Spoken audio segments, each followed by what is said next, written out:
stop loss, we'll have multiple targets. So we'll have a target 1 where we sell a third, a target 2 where we'll sell the second third, and maybe a target 3 where we sell the rest. All of this is pre-programmed and set out sometimes days before the trade even triggers. Options, if we're trading calls or puts, you'll get those alerts as well. You'll have 3 months of live classes every Tuesday and Thursday, where we'll be breaking down the market from start to finish with all of the indicators we use, going through the patterns, so that while you're learning the theory of the course, you're going to be seeing it practiced in live conditions every few days. Those are recorded, sent out, and posted on our website in the members portal. You'll have lifetime access to our smart money indicators.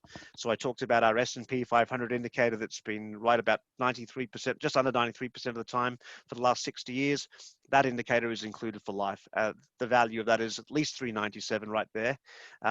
There's 2 other ones we use as well, which I won't go into today, but that whole package, which is the complete package of indicators we use, is all included for life.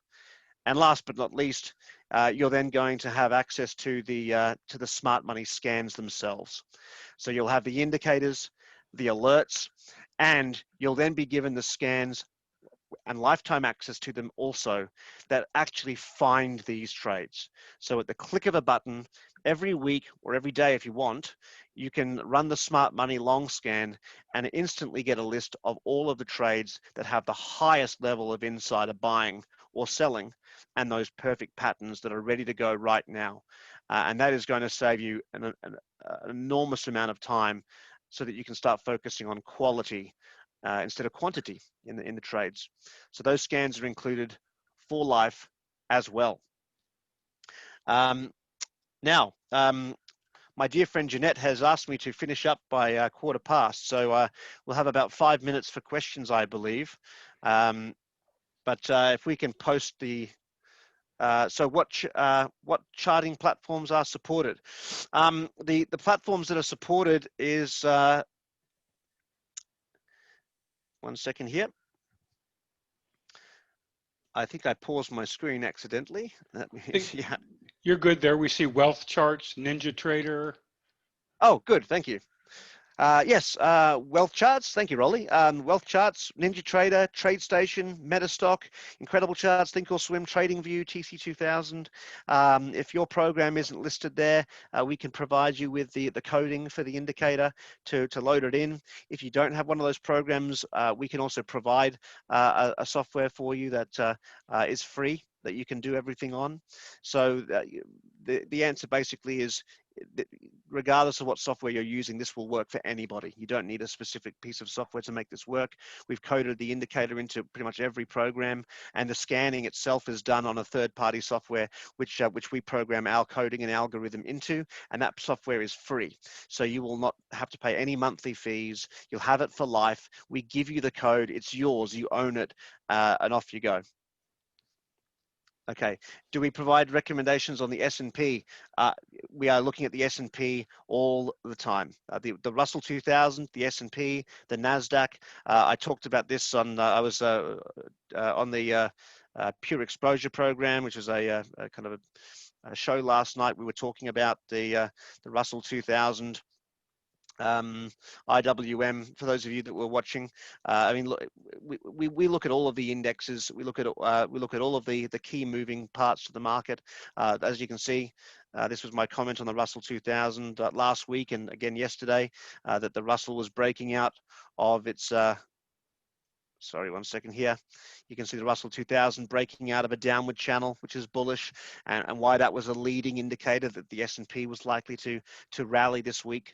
So yes, we talk about the indexes, ETFs, the S&P, all of it. Okay. Robin says, John, I have been in your program for several months, and I am sure most weeks I have had 2 or 3 videos, not just one. Yes. Well, look, I prefer to under-promise and over-deliver. So Yeah, one video a week is what we promise, but when the markets get exciting, when I have a lot to share, when we want to give you lots of updates on the trades we're in, sometimes we will send out 2 or 3 videos in a week. That's one thing you can guarantee yourself. You're gonna get a lot more than what we've displayed on the screen here today. So again, it's a terrific package. acornwealthcorp.com/win, and again, it's $397 for everything. And that's going to be a game changer for you, as it has for me and all the other students going into these very exciting markets ahead. There was a question there about what if somebody would like to pay now but can't start for a little while?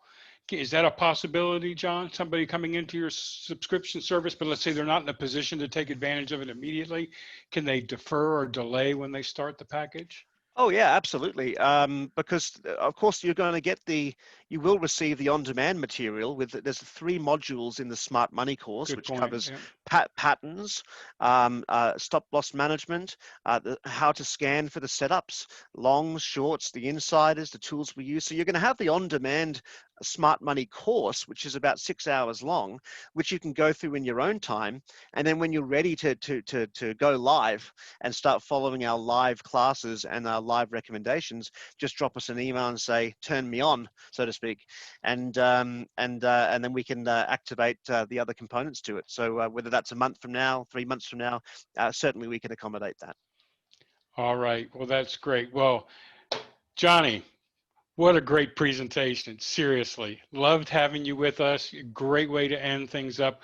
We've had a wonderful day, and to finish with you in your RV, traveling around the United States, finding, internet that you could get into, sharing your charts.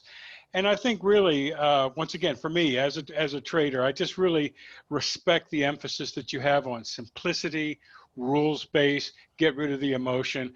And I just love I just love your point that, look, if the patterns are in your favor and the technicals are your favor, and you look at the inside trader, I mean, what more could you want? And it makes you feel as a trader somehow less than whole when you listen to the way you talk about how the smart money moves the market. And it would be silly for us not to pay attention to that. But it just, as many retail traders, we don't even think about that. We know it happens, it's back there in the sun, but you've shown how people can go ahead and use that as part of their fundamental analysis. And I thought that was really cool.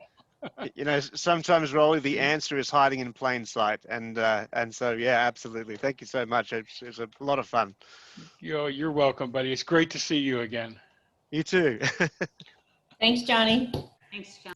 Oh, you're welcome, buddy. It's so great to see him. And once again, folks, his smart money trading program, you can see the points there, the course, the 3 months of live sessions, the lifetime access to the smart money scans and the alerts, 3 months access to the premium smart money moves, all at acornwealth.com/win.